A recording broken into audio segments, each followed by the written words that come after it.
My dear children, in my 100 years of life, I have seen this world change so much that sometimes I feel like a traveler from a completely different planet. People often ask me what it was like back then, when there was no electricity, no gas, and no glowing mobile phones in every hand, and I just smile and tell them that those were the days when lamps did not burn with oil, they burned with the love in our hearts. I remember my small mud courtyard, where as soon as the sun dipped below the horizon, we would light tiny earthen lamps. The light from those lamps was dim, but every corner of the house was filled with the fragrance of sincerity. Today, your homes are filled with grand chandeliers and lights so bright they dazzle the eyes, yet the darkness inside the heart never seems to fade away. Back then, we all ate from the same large plate and sat on a single wooden bench talking for hours. We never waited for a message or a call because we knew how to read each other's faces. Those times were not about being poor. They were the richest days of all because no one had a palace, but everyone had time for one another. If sorrow came to one house, the entire village felt it and shared it. Today, you have built high walls around yourselves, but those walls have only distanced you from your own people. I still remember the cool breeze that filtered through the trees and the peace I felt while reciting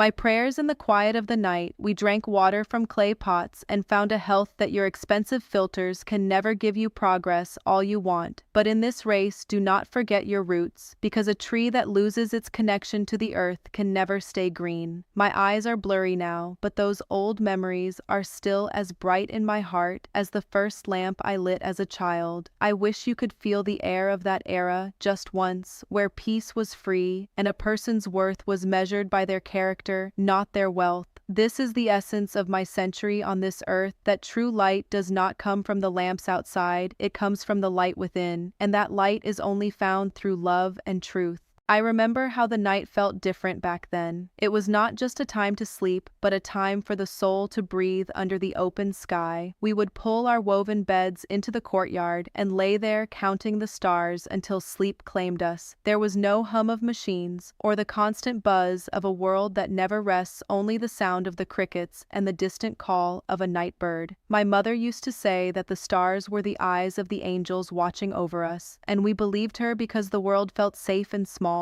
We didn't have much in the way of gold or silver, but our chests were full of stories passed down through generations like precious heirlooms. I remember the way the elders would sit in a circle, their voices low and steady, sharing wisdom that no book could ever teach today. You have all the information in the world at the tip of your fingers, yet you seem so lost and so unsure of who you are. We knew exactly where we belonged because we belonged to each other. When a neighbor was sick, we didn't send a message. We brought a bowl of warm broth and sat by their side until the fever broke. We saw the wrinkles on our parents' faces as maps of their sacrifices, and we honored every line today. It seems old age is something to be hidden away or forgotten, but to me, these wrinkles are the medals I won in the war of time. I have outlived the trees I planted as a girl, and I have seen the rivers change their course. Yet the human heart remains the same. It still hungers for a kind word and a hand to hold in the dark. Do not let the cold glow of your screens replace the warmth of a human touch. My children, life is not measured by the speed of your travel, but by the depth of your connections. Those old lamps may have flickered in the wind, but they never went out because we kept them fed with the oil of our shared lives. I hope you find a way to light your own lamps in this fast world, and that you never find yourselves sitting in a room full of people, yet feeling completely alone. Remember that the simplest things, like the taste of a fresh piece of bread or the smell of rain on dry earth, are the only things that truly matter when you reach the end of your century. My children, there is a kind of silence that has been lost in this new world, and it is the silence that allows you to hear your own heart beating against the rhythm of the earth. I remember the mornings when the only sound was the sweeping of a broom on the dirt floor and the distant song of a rooster announcing the miracle of a new day. We didn't wake up to alarms that startled us. We woke up to the soft light of the sun creeping through the wooden shutters and the smell of fresh tea being brewed over a slow fire. Those mornings felt like a promise that no matter what happened, the world would keep turning and we would be okay today. I see you all rushing as if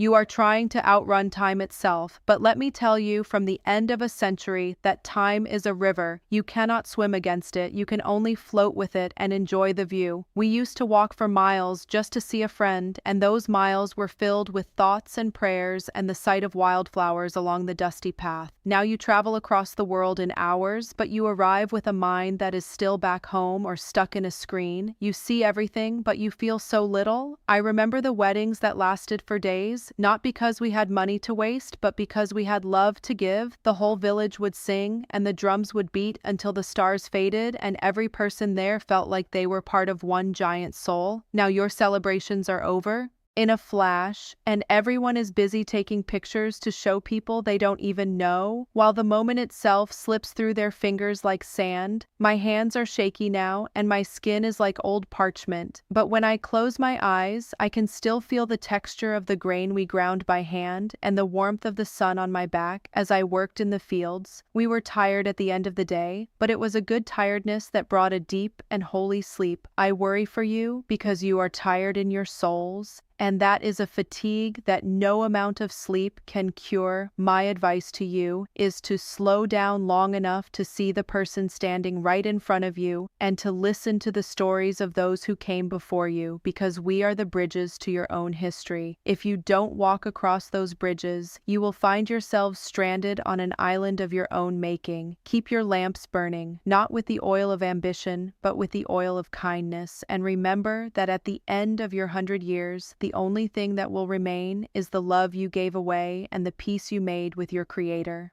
My children, as I sit here at the edge of my century, I look at my hands and see the history of a world that no longer exists. Every wrinkle is a path I walked, and every scar is a lesson I learned. And if there is one thing I want you to carry in your hearts, it is the understanding that nothing truly beautiful is ever fast or easy. We lived in a time where we waited for things. We waited for the rain to water the crops. We waited for the seasons to change, and we waited for months to hear from a loved away at war that waiting was not a burden. It was a sacred space where patience was born and where appreciation grew deep in our souls. Today, you have everything instantly, but you have lost the joy of the arrival because you never had to endure the journey. I remember the taste of the first mango of the summer and how we cherished every bite because we had waited all year for that sweetness. Now you can have any fruit at any time, but the flavor of longing is missing from your lives. My dear ones, do not let your hearts become as hard as the concrete you walk upon. Keep them soft like the earth after a spring rain so that the seeds of compassion can still grow there. I see you building taller buildings and faster machines, but are you building better people? We didn't have much, but we had a dignity that came from hard work and a respect for the elders that was as natural as breathing. We didn't need laws to tell us to take care of our parents because it was our greatest honor to return the love they gave us when we were small. Now I see a world where people are treated like old clothes